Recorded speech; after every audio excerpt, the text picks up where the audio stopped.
រសៀលកងព្រៃរៃ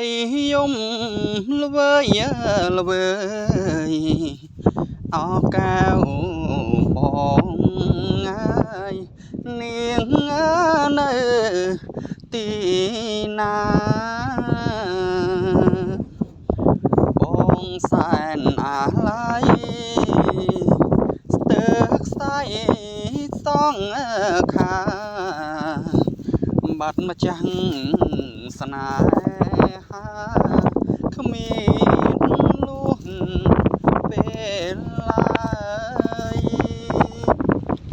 អោចៅដកអើយ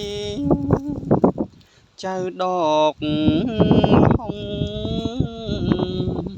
អញ្ជើញមុនស្នេហ៍យូរឡុងប្រុងកូនហៅស្រីឲ្យឆាប់រា